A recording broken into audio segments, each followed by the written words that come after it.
Mais uma vez estamos juntinho com você através deste canal de YouTube. E nessa oportunidade estaremos aí trazendo mais um tema da Palavra de Deus. Meu muito obrigado pela sua preciosa atenção, não para mim, mas para a Palavra de Deus. Capítulo 10 e verso 17 de Paulo aos Romanos está escrito: mas a fé vem por ouvir e ouvir a palavra de Deus. Quando falamos em fé, falamos da palavra de Deus. A palavra de Deus tem o poder de levantar os caídos. A palavra de Deus tem o poder de fortalecer os fracos na fé. A palavra de Deus tem poder de pegar aquele homem, aquela mulher, aquela pessoa que esteja no mais lamaçal do pecado e levantar na presença de Deus. Quando falamos da presença de Deus, eu vou para o Escritor aos Hebreus, capítulo 12 e verso 2, olhando para Jesus Cristo, que é o autor e consumador da fé. Isso mesmo, ele que dá-nos a fé para assim lutar pela salvação e a vida eterna. Quando falamos em vida eterna, é mister que muitas das vezes venha sobre você, sobre mim, venha sobre nós desânimo e até mesmo aquela ansiedade, aquela algo que para nós parece que nada vai dar certo, enfim, isso acontece muitas vezes, tanto na sua vida como também na minha. E Paulo, ele recebe uma carta do seu filho na fé, Timóteo.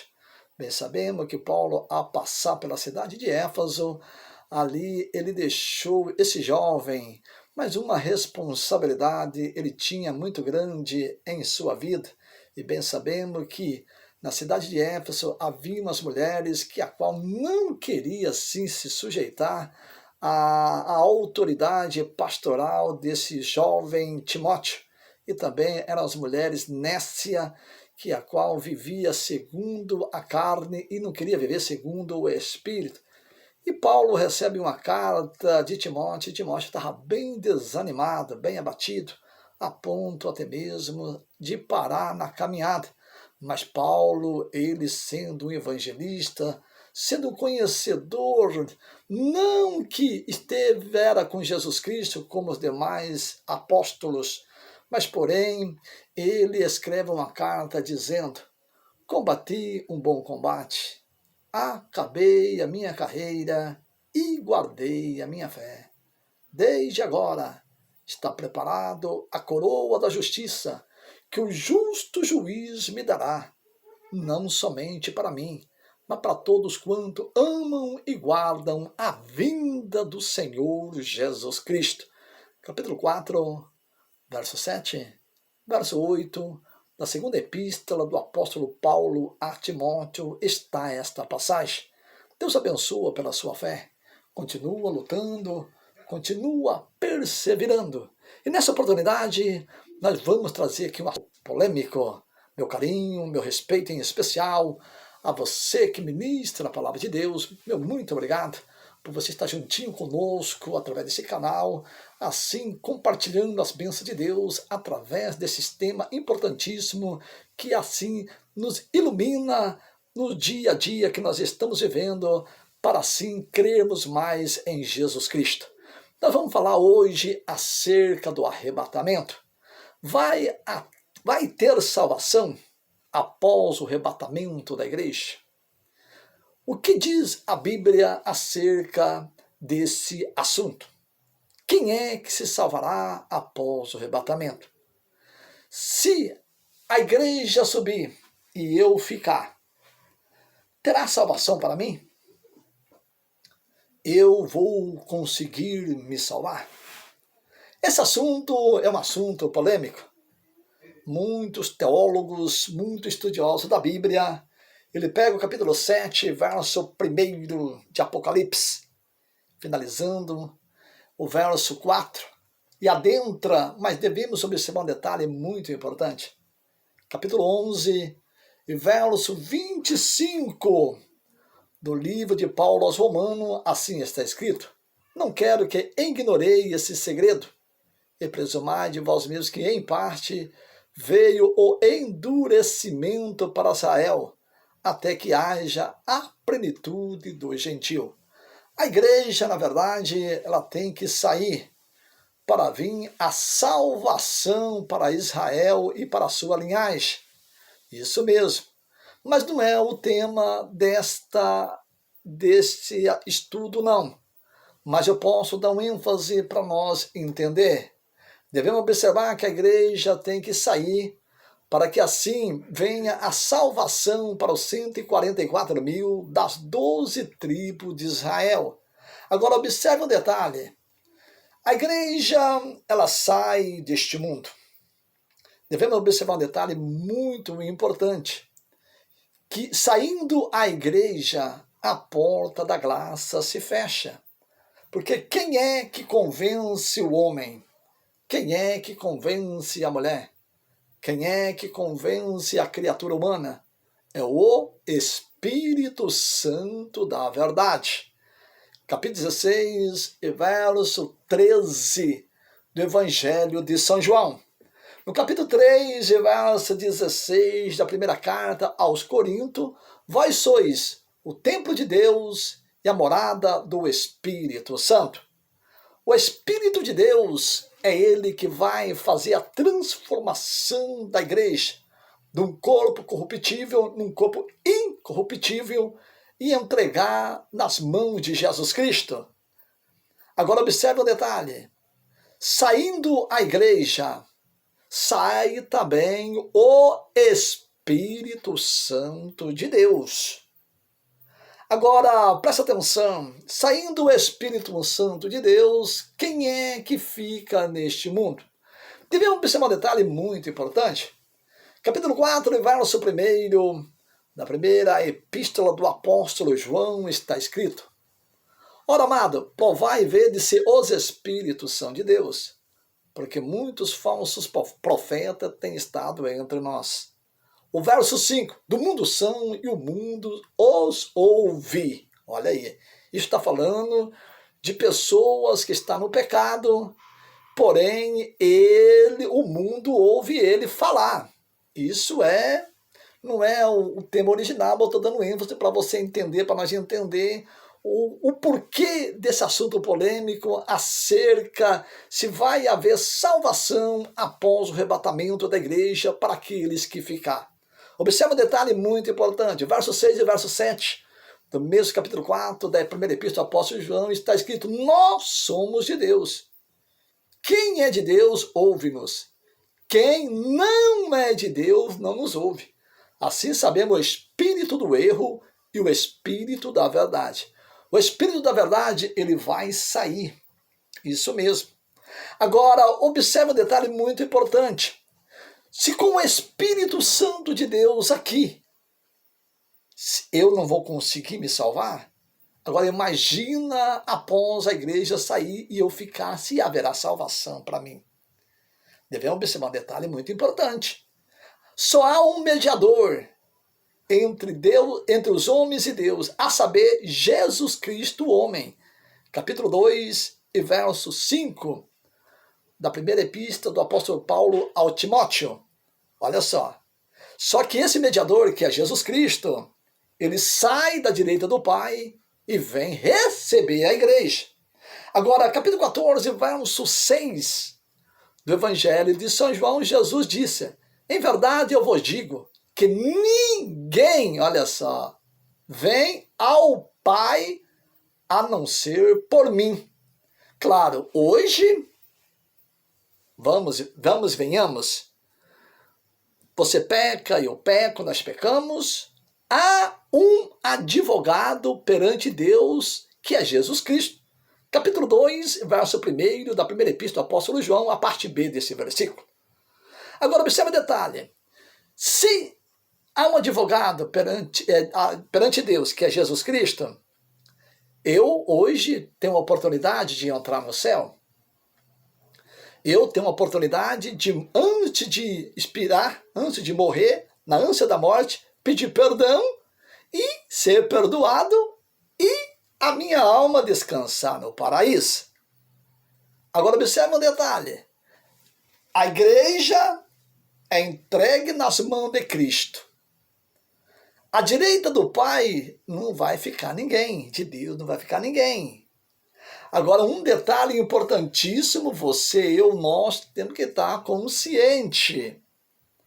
Os que estão no paraíso, que é as almas, eles saem, as almas saem, vem, que eu já trouxe esse estudo a princípio, você está chegando agora, Deus abençoe, seja bem-vindo a esse canal de YouTube, você vai pegar aí a siga do arrebatamento. Aí, a terra dá o corpo que ali está, e eles são transformados, e junto com a igreja vai para a boda do Cordeiro. Aí o paraíso se fecha, e só há dois caminhos, o céu e o inferno. Quem morre sem Jesus Cristo, claro, a sua alma, versículo 10, 28 de São Mateus, vai perecer no inferno. Agora, quem morre em Jesus Cristo, salvo e se arrependeu, como Dimas, o ladrão da direita, a sua alma vai para o paraíso, para o terceiro céu. Capítulo 2, verso 2, verso 3, verso 4, segunda carta de Paulo aos Coríntios. Agora, Cristo vem, e quem está esperando Cristo? A igreja, para se cumprir 1:10 de 1 Tessalonicenses. E a esperar do céu a seu Filho, a quem Deus ressuscitou dos mortos, a saber, Jesus Cristo. Ou seja, a igreja está esperando do céu Jesus Cristo. Jesus vem com os ressurretos, leva para a boda do Cordeiro, para se cumprir 19:7, 19:8, 19:9 de Apocalipse. Agora, a porta da graça se fecha, certo? Nessa era que a igreja está na boda do Cordeiro, eu fiquei. Quem vai perdoar meus pecados? Porque capítulo 1 e verso 5 de Apocalipse, a parte B do versículo, aquele que nos amou com o seu sangue, nos lavou dos nossos pecados. Agora, Jesus Cristo com o seu sangue nos lava dos nossos pecados. Eu aceito a Jesus, passo a viver nesse presente século uma vida desonesta, uma vida sem pudor, uma vida sem temor, vivendo o que o mundo aí oferece e achando que eu estou salvo. Agora, Jesus vem, recebe a igreja, vai para a boda do Cordeiro e eu fico. Agora, vai ter salvação para mim? Como que eu vou me salvar? Sendo que o advogado saiu da direita do Pai. Quem é que vai perdoar meus pecados? Sendo que quem perdoa pecado não é Deus, é Jesus Cristo. Isso na dispensação da graça, que é o Espírito de Deus, presta atenção. Existe a dispensação da lei e a dispensação da graça. Agora, na lei não é cabível a mim. Aí eu entro na era gentílica, para se cumprir 11:25 de Paulo aos Romanos. Porque daí a religião pagã toma conta do mundo, aí o Espírito de Deus já não está mais aqui, como mostrar dentro da Bíblia, o Espírito do erro que vai sobrevir, e todos vão crer no Espírito do erro. Aí eu vou passar a crer não nas pregações de quem? Possivelmente Moisés e Elias que vem pregando, não. Porque eles não vão vir pregando para mim que fiquei. Não! Porque eu agora, neste momento que eu estou com vocês aqui trazendo esse estudo, eu tenho oportunidade. Isso. Olha só. Capítulo 4 e verso 6, se não me fala a memória de Tiago. Que Deus resiste o soberbo e dá graças aos humildes. Aí eu, na minha soberba, não me humilhei. Fiquei. Agora observa o detalhe. Vêm eles, não para pregar para mim, porque eu já conheço o Evangelho, mas não obedeci o Evangelho. Não me preparei para o dia do arrebatamento. O arrebatamento veio e eu fiquei. Agora, quem é que vai pregar para mim? Sendo que a lei vai predominar e não vai ter pregação, exceto vindo as duas testemunhas para quem? para Israel e para a sua linhagem, para se concretizar os 144 mil das 12 tribos de Israel. Porque o espírito do erro vai tomar conta do mundo inteiro. Agora, eu morro, presta atenção, na grande tribulação, alguns comentaristas que comentam que vai ser olho por olho e dente por dente. Claro, isso aí é inevitável. O líder mundial vai mandar massacrar, mas é os 144 mil. Agora vem esse massacre sobre mim. Ah, não, se eu deixar morrer, dilacerado, morto, como foi os primeiros cristãos, eu vou ser salvo. Mas daí minha alma vai para onde? Hã? A minha alma vai para onde? Sendo que o paraíso fechou. E só tem um lugar para ir, inferno. E agora? Observe um detalhe muito importante.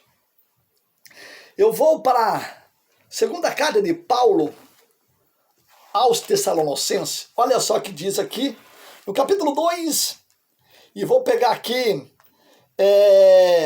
o verso 9, e o verso 10 e o verso 11, que diz assim: esse cuja vinda é segundo a eficácia de Satanás, com todo o poder e sinais de prodígio de mentiras. Ali o verso 10 do capítulo 2, segunda carta de Paulo Tessalonicenses.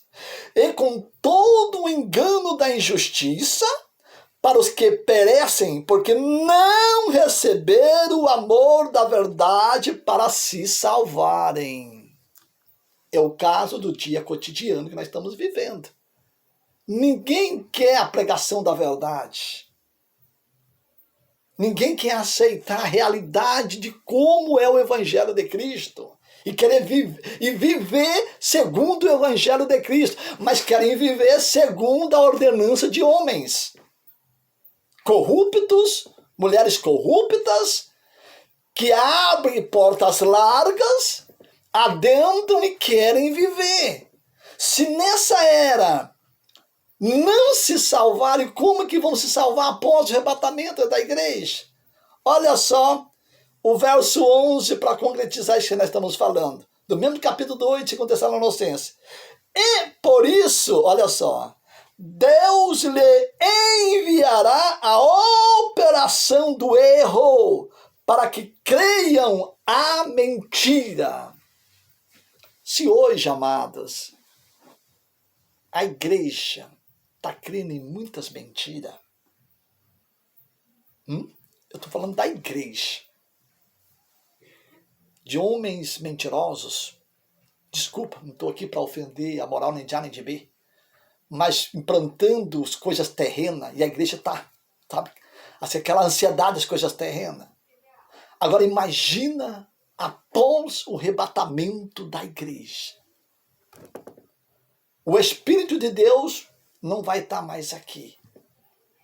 Agora, vem o espírito do erro. Aí eu vou passar a crer aonde? Em quem? Na pregação das duas testemunhas, que possivelmente Moisés e Elias? Mas não, eu vou mandar, olha, o caos vai ser tão grande que eu vou apoiar a morte deles, porque o Espírito de Deus vai tomar conta da minha vida. Porque eles são designados não para mim que fiquei. Não, ele foi designado para os 144 mil das 12 tribos de Israel. Agora observa um detalhe, que já vou finalizar, fique tranquilo. Aonde fica a parábola das 10 virgens do capítulo 25, que inicia do Evangelho de São Mateus? A palavra parábola, no grego é parábola, comparando uma coisa com a outra. 5 prudentes e 5 loucos. Agora, eu estou em qual das 5? Estou das 5 loucas. Eu era um crente louco, e aqui as 5 prudentes. As 5 prudentes foi embora com Jesus Cristo. Agora, para mim, a porta da graça se fechou. Porque eu sou as 5 loucas, as 5 virgens loucos, que andava de qualquer maneira, achava que estava salva. Enfim, isso é sério, igreja. Isso é sério, irmão e irmã. Não importa o credo religioso, você que está ouvindo e vendo esse vídeo. Agora, se agora eu não luto para ser as 5 virgens prudentes, e não consigo ser as 5 virgens prudentes, entrar dentro das 5 virgens prudentes, nessa parábola. Após o arrebatamento eu vou conseguir adentrar e ser mas não tem base bíblica para isso, em hipótese nenhuma. Volto a repetir, não estou aqui para ferir a moral, a teoria de ninguém, de nenhum pregador, de nenhum... Não. Mas eu também tenho as minhas bases bíblicas para lhe mostrar a você que não há base bíblica de salvação. De maneira nenhuma. Eles foram, as virgens prudentes foram embora, porque eles tinham o Espírito de Deus. Agora eu achando que, estava entre as virgens loucas, achando que tem o Espírito de Deus, aí a porta se fechou, eu abro a porta, eu quero entrar. Fechou a porta da graça. Não tem mais salvação para mim se eu fiquei, porque eu já estou concluído nas 5 virgens loucas. Observe um detalhe muito importante. Existe um ponto fundamental que dá-nos um ênfase, que eu já vou finalizar. Eu vou para o capítulo 6 de Apocalipse, isso mesmo. E vou pegar aqui o verso 9, o verso 10. Olha só. Que diz assim: e havendo aberto o 5º selo, olha só, presta atenção. Capítulo 6, verso 9 de Apocalipse, eu quero finalizar no verso 11. E havendo aberto o 5º selo, vi debaixo do altar, olha só, as almas dos que foram mortos por amor da palavra de Deus e por amor do testemunho que deram. Presta atenção. E clamavam com grande voz, dizendo: até quando, ó verdadeiro e santo dominador, não julgas e vinga o nosso sangue dos que habitam sobre a terra? Verso 11. E a cada um foi dada uma compridas vestes brancas, que simboliza a santidade. E foi dito que repousasse um pouco de tempo, olha só, presta atenção, até que também se completasse o número dos seus conservos e de seus irmãos, que haviam de ser mortos como eles foram. Isso aqui retrata-se dos 144 mil das 12 tribos de Israel. Como a porta da graça se fechou, como entrou a religião pagã, vem as 2 testemunhas pregando para eles. O paraíso agora está de porta aberta, por causa de Jesus Cristo está sentado à direita de Deus.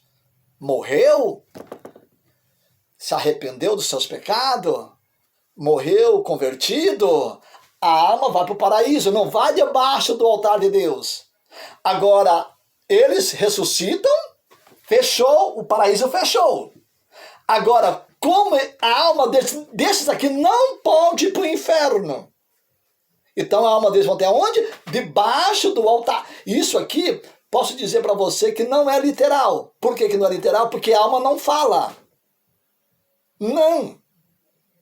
Capítulo 9 e verso 5 de Eclesiastes, o sábio Salomão, ele que em toda a sua sabedoria, ele disse: os vivos sabem que hão de morrer, mas os mortos, a sua memória ficou para o esquecimento. Por exemplo, milhões e milhões de irmãos e irmãs que morreram, como Dimas que morreu, a sua alma está no paraíso e não lembra de nada daqui. Não lembra de nada. Agora, isso aqui não é literal. Isso aqui é para nós saber que há um lugar para esses 144 mil que eles vão morrer na grande tribulação, perseguido pelo líder mundial e também pelo o líder religioso, a alma deles vão para debaixo do altar, não para o paraíso. Porque não pode ir para o paraíso, porque Jesus não está à direita do Pai. Jesus estará na boca do Cordeiro, com a igreja, ali dando a grande ceia para a igreja e para o ressurreto. E aqui eles vão ser perseguidos, que eu vou continuar, não vai ser, eu não tem como finalizar só este texto para entrar no 144 para concretizar esse estudo. Aqui eles vão ser prestes ser mortos e a alma deles vai debaixo do altar, mas isso aqui é mostrando a Bíblia para onde que vai a alma, não que a alma vai estar falando, mas isso é categórico, a Bíblia é categórica em dizer, até que completasse o número dos seus irmãos. Qual que é o número? 144 mil das 12 tribos de Israel. Veja que isso aqui é importantíssimo. Mas, pastor Edson, e aquelas almas que clamam? Olha só, capítulo 7, veja só, presta atenção. Ó, capítulo 7 de Apocalipse, e verso 9, e vou continuar, e vou finalizar no verso 14. Olha só, presta atenção. Capítulo 7 e verso 9 de Apocalipse, finalizando o verso 14, diz assim: depois dessas coisas, olhei, e eis aqui uma multidão, a qual ninguém podia contar, de todas as nações, tribos e povos e línguas, que estava diante do trono perante o Cordeiro, trajando veste branca e com palma nas suas mãos. E clamava com grande voz, dizendo: salvação ao nosso Deus, que está sentado no trono e ao Cordeiro. E todos os anjos estavam ao redor do trono e dos anciãos, e dos 4 animais, e prostraram-se diante do trono sobre o seu rosto e adoraram a Deus, dizendo: amém. Louvor e glória e sabedoria e ações de graça e honra e poder e força ao nosso Deus, para todo sempre. Amém. Agora veja só o verso 13. Um dos anciãos me falou dizendo: estes quem são? Estão de vestes brancas? Quem são e de onde vieram? E eu disse-lhe: Senhor, tu sabe. E ele disse-me: estes são os que vieram da grande tribulação, e lavaram as suas vestes e branquearam no sangue do Cordeiro. Olha só, viu? Agora observe um detalhe muito importante. Isso aqui também não é literal. Isso aqui é simbolizando desde os primeiros cristãos. Desde os primeiros cristãos.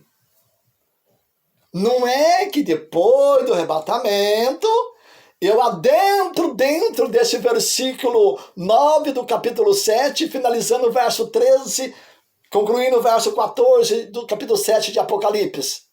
Não, porque não tem nenhuma alma diante do trono de Deus.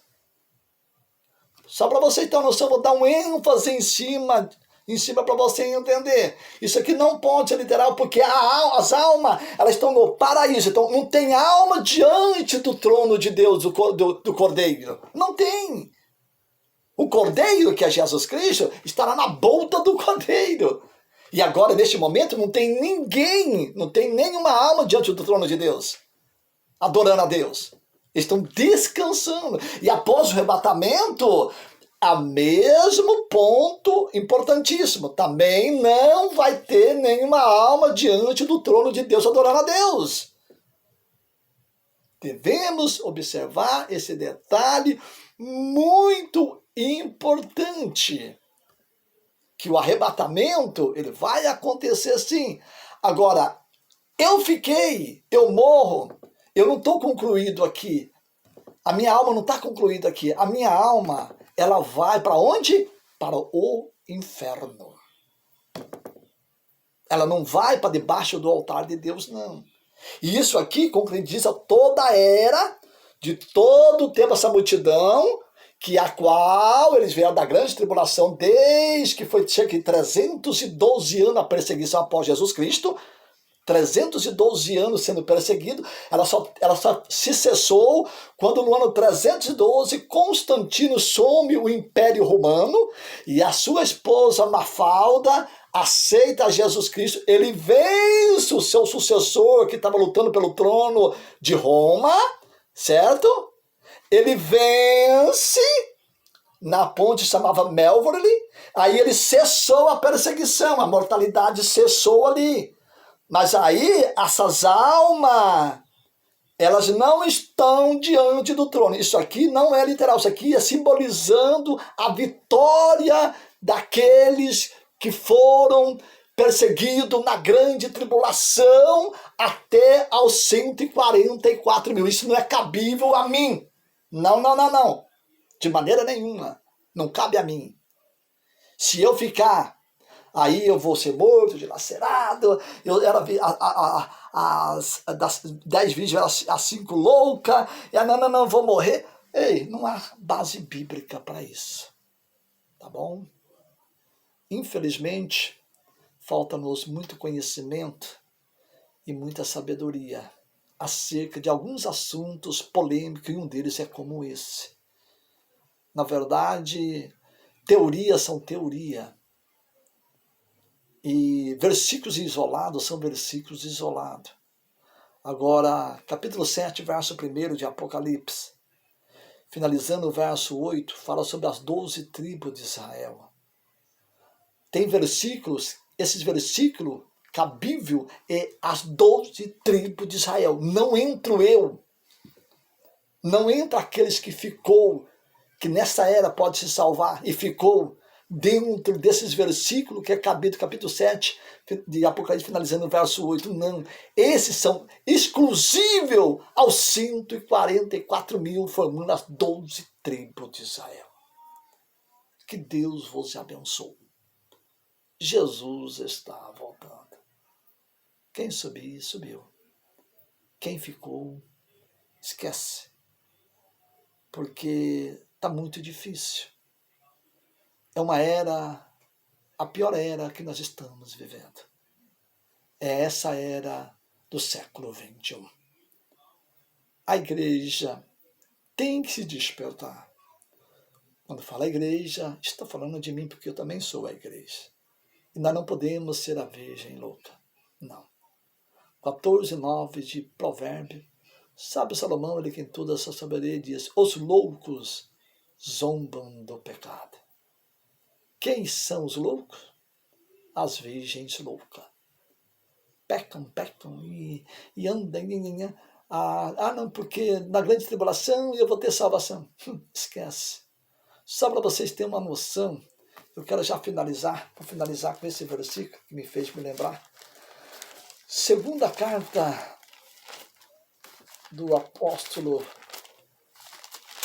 segunda carta de 2 Tessalonicenses, no capítulo 1, olha só, e verso 8, e verso 9, verso